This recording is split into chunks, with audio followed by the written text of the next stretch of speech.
Let's go Dolphins! The atmosphere behind the scenes in Miami is starting to heat up, and there are some very interesting developments surrounding the quarterback position that could shape the entire direction of the franchise heading into the 2026 season. The front office led by John Sullivan is actively exploring every possible path, free agency, trades, and even internal development, and the decisions being discussed right now could completely redefine what the Dolphins offense looks like next year. But before I go deeper into what is happening internally with this quarterback situation, make sure you hit that like button if you are truly a Miami Dolphins fan. And if the aqua and orange run through your veins, go down to the comments and type, "Go Dolphins! Fins up!" Alright, now let's get into what's really going on. One of the most talked about names right now is Malik Willis. According to reports circulating around the Miami media landscape, the Dolphins are expected to show interest in the free agent quarterback. However, there's a very important detail here that fans need to understand. Miami is not entering a bidding war. The organization reportedly has a very specific price point in mind, and they are not planning to go beyond it. From what insiders are suggesting, the Dolphins could present Willis with a structured offer that might look something like a 2-year contract worth around $35 million,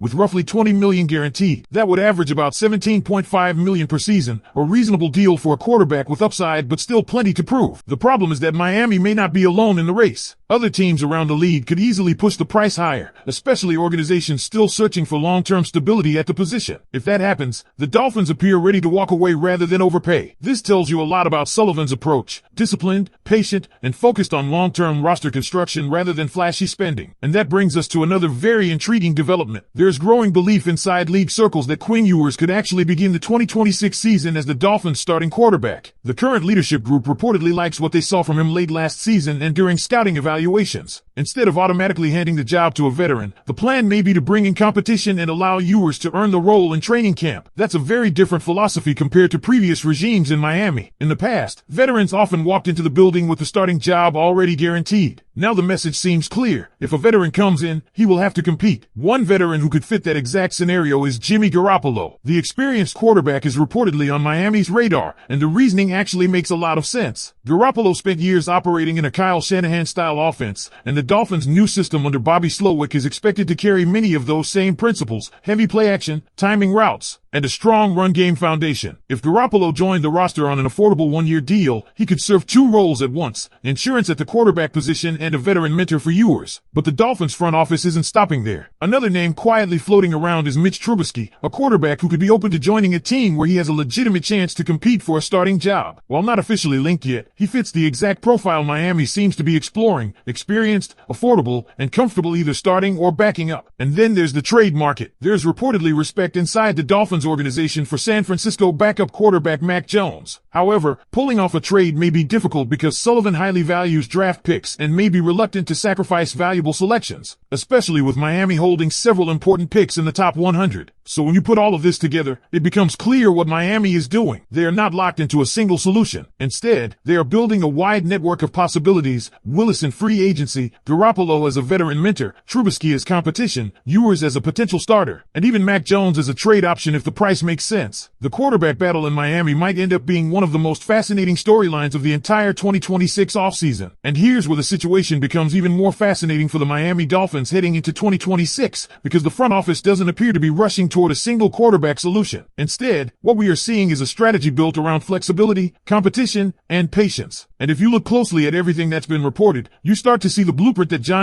Sullivan and the Dolphins leadership might actually be following. First, let's go back to Ewers for a moment, because his role in all of this might be bigger than many fans initially expected. The organization reportedly liked what they saw from him on film during the closing stretch of last season. It wasn't just about the numbers, it was about the traits: the arm talent, the poise, and the way he handled pressure situations. Those internal evaluations appear to have left a strong impression inside the building. But the Dolphins are not declaring him the franchise quarterback just yet. What they are doing is giving him an opportunity, and that distinction matters. This regime wants competition, and they want that competition to happen naturally during training camp. That's why the idea of bringing in a veteran like Jimmy Garoppolo becomes so logical. Garoppolo knows how to run a system that is very similar to the one Miami is preparing to install. The offensive concepts tied to the Kyle Shanahan coaching tree rely heavily on timing, rhythm, play action, and smart decision-making. Garoppolo operated in that environment for years when he led San Francisco to a Super Bowl run in 2019. From a coaching perspective, that type of experience has value. Even if Garoppolo isn't the long-term solution, he can help stabilize the offense while mentoring a younger quarterback like Ewers. Of course, there's one major concern that continues to follow Jimmy G throughout his career: durability. Injuries have interrupted several of his seasons, including shoulder issues, a torn ACL, ankle injuries, and foot problems over the years. The big question isn't whether he can run the system, it's whether his body could survive an entire 17-game season if he had to start every week. And that brings us back to why Miami is casting such a wide net. Because the Dolphins are not just evaluating free agents, they are also studying the trade market carefully. One name that has generated internal respect is Mac Jones. There are people inside the Dolphins organization who believe Jones actually performed well in the Shanahan-style offense during his time with San Francisco, showing he can operate efficiently within that structure. However, acquiring him would come at a cost, and that's where the hesitation begins. Sullivan reportedly values draft capital very highly, especially with Miami holding multiple picks within the top 100 selections. Those picks could be critical for addressing other roster needs, including offensive line, defensive line, secondary depth, and possibly even wide receiver. Giving up one of those valuable selections for a quarterback who may not have elite physical upside could be a difficult decision. In other words, the Dolphins are balancing risk versus long-term roster construction. And when you look at all the pieces together, Malik Willis potentially available in free agency, Jimmy Garoppolo as a veteran option, Mitch Trubisky as another possible competitor, Quinn Ewers as a young quarterback they want to evaluate, and Mac Jones as a trade possibility, it becomes clear that Miami is building a quarterback competition rather than chasing a single savior. This could lead to one of the most unpredictable training camps Dolphins fans have seen in years. Imagine this scenario: Ewers enters camp with the opportunity to prove himself. A veteran like Garoppolo or Trubisky pushes him in practice. Meanwhile, the front office continues monitoring the market in case another opportunity appears. That type of layered strategy would allow Miami to remain flexible while still giving their young quarterback a real chance. And if Ewers wins the job outright, then the Dolphins may have found their starter without sacrificing cap space or draft capital. But if he struggles, they would still have experienced options ready to step in. And there's another layer to this entire quarterback conversation that Dolphins fans should really pay attention to, because the strategy we're seeing from the front office tells us a lot about how this organization wants to build the roster moving forward. The Dolphins are not acting like a team that believes one single signing will solve everything. Instead, they are approaching the quarterback position with patience and calculated risk. Think about what that means for a moment. If Miami were desperate, they would already be preparing massive contract offers to the biggest available quarterback on the market. But that's not what the reports are suggesting. The plan appears to be much more controlled. They are evaluating Malik Willis, but only at a contract value that makes sense for the organization. They are exploring veterans like Jimmy Garoppolo who could fit the offensive system, and they are even studying potential trade options like Mac Jones while carefully protecting their draft capital. This tells us something very important about John Eric Sullivan and the direction of the franchise. The Dolphins want sustainable success. They want roster depth. They want flexibility, and that means avoiding the type of desperate moves that can hurt a team for years. At the same time, the coaching staff appears genuinely curious about what Quinn Ewers could become in this offense. The upcoming system built around Bobby Slowick's philosophy should emphasize play action, timing routes, and a strong running game, all elements that could help a young quarterback grow more comfortably. If Ewers responds well in training camp, the Dolphins might suddenly find themselves in a very interesting position. A young quarterback stepping forward, a veteran providing stability behind him, and the rest of the roster strengthened by keeping those valuable draft picks. That kind of scenario could completely change how the 2026 season unfolds for Miami. And Dolphins fans, here's the thing that makes this situation so intriguing. The final answer at quarterback might not come from free agency or a blockbuster trade. It might come from inside the building. So now I really want to hear your opinion. If the Dolphins give Quinn Ewers the opportunity to prove himself during training camp, do you believe he can actually rise to the challenge and become the starting quarterback for Miami in 2026?